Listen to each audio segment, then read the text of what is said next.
Do you find the dark unsettling? Have you ever watched the big game on your refrigerator?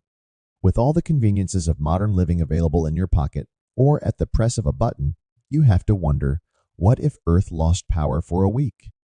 Could you communicate with the rest of the world? How much would it cost to restore the power? Would there be complete anarchy?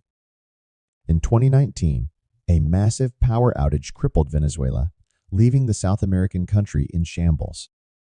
Armed biker gangs roamed the streets, policing the citizens at gunpoint. Hospitals went without power, and ransacked supermarkets were left bare. But what if the power went out worldwide and stayed off for a week? Would our global infrastructure collapse too? The U.S. Energy Information Agency estimates that in 2015, humans used about 575 quadrillion B2s of energy. With nearly 7.3 billion people on Earth, that's enough energy for each of us to have 78 million B2s.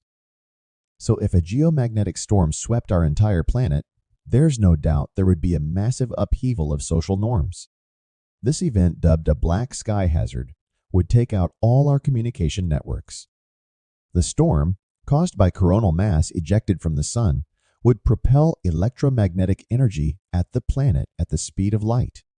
The excited particles in the upper atmosphere would disrupt radio signals used by satellites.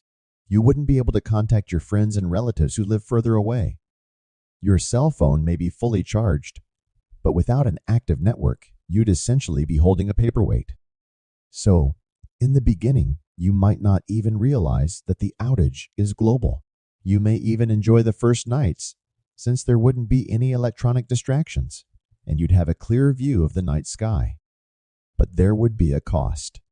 30 minutes after the initial hit, a wave of electrons and protons would follow, damaging the electronic circuits and satellites.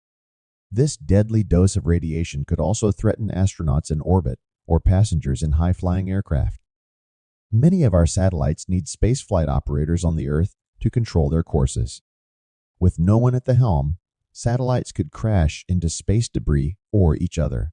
Meanwhile, back on Earth, hospitals could face catastrophic effects from the power outage.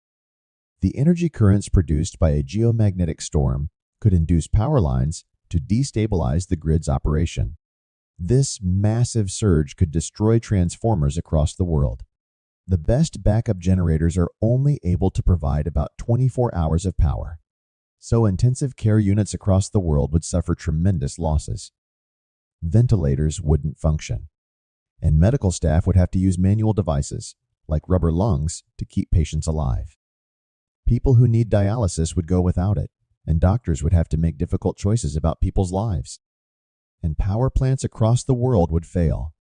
Whether they're fueled by coal, natural gas, or nuclear fission, it could take days or even weeks to restore them to full capacity. The cooling systems of nuclear reactors would fail, and total atomic meltdowns would happen. It could take weeks to restore Europe's massive interconnected power grid, which supplies energy to over 24 countries and 400 million customers. And none of this includes the cost in dollars, assuming that we'll still be using money once the power comes back.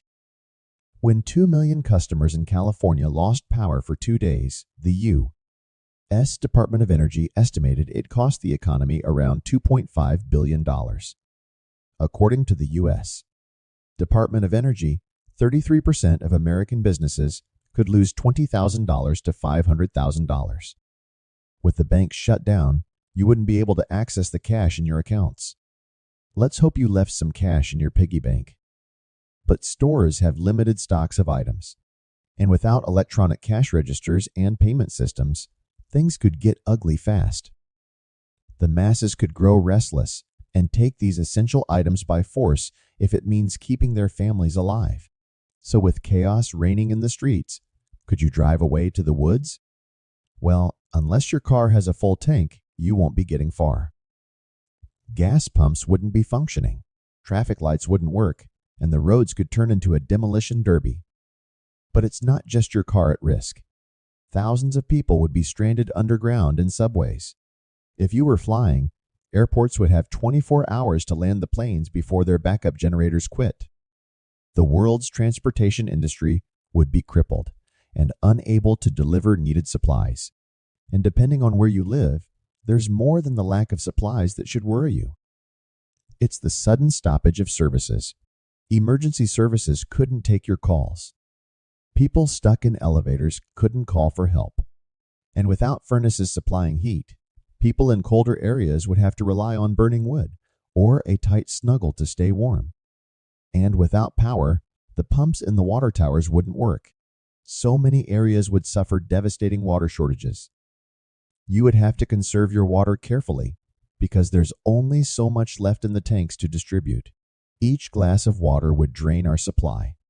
The electric sewage systems couldn't pump away waste, so every flush could wreak havoc on your plumbing.